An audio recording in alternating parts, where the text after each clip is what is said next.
Okay, hello everybody. Sorry I can't be with you while you're doing your tasting, but with the lockdown it's a little bit difficult. Our theme today is not just about the moon.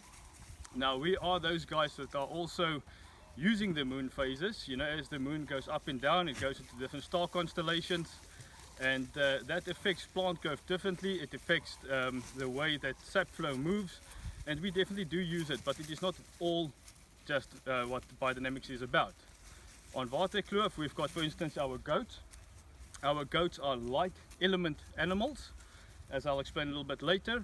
Therefore their manures are full of potassium, wonderful for making compost with on our deep bed systems. We have our cows. The cows has got all the aerobic bacteria in their rumen, in their gut, and their manure is fantastic for making preparations. So we do use animals on our farm because the whole farm is a closed entity, a living entity, and all these animals bring their own energy to the farm, and that is what we're after.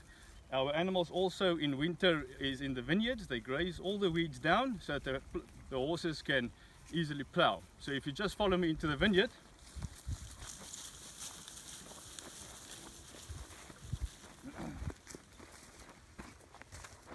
my cameraman mustn't trip.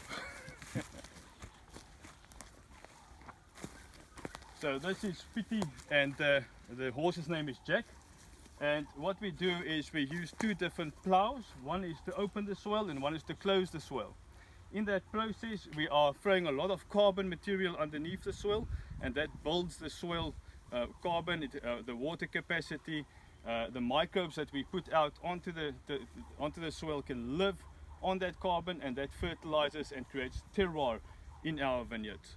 Also, it doesn't eradicate the weeds, it just keeps the pressure down so it doesn't compete. And if you look at our soils, after about 6 years of farming biodynamic, you've got very porous, very pliable soil, and that's wonderful for growing vineyards and getting deep root systems. Let's move over here.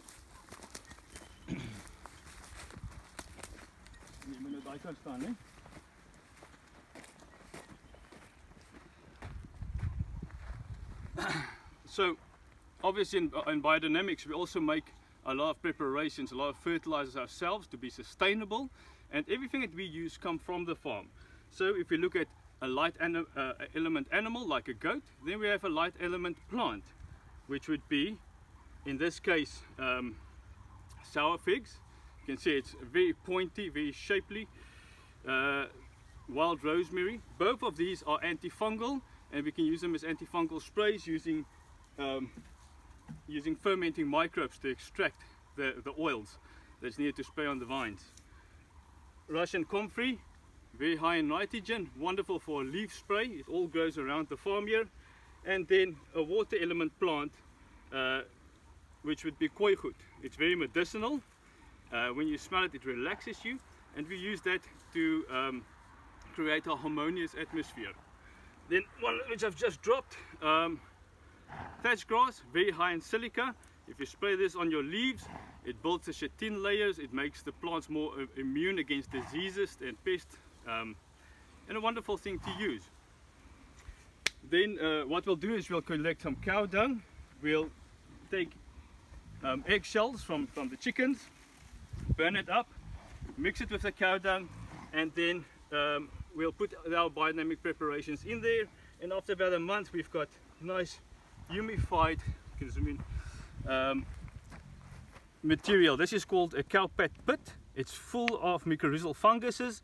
When we spray this product on the vines, it makes a symbiosis where the fungus feeds the vine, and the vine again excretes carbohydrates and feeds the fungus, creating this the symbiosis. So you can see a biodynamic farm is all about the circle of life, using everything around you in your surroundings on the farm to farm and farm healthy and be part of nature, and have that continuous energy flow right through the vines, through the people that work here, and that is really the circle of life. So you guys are going to taste the circle of life wine. This is where it's made, this is where it comes from.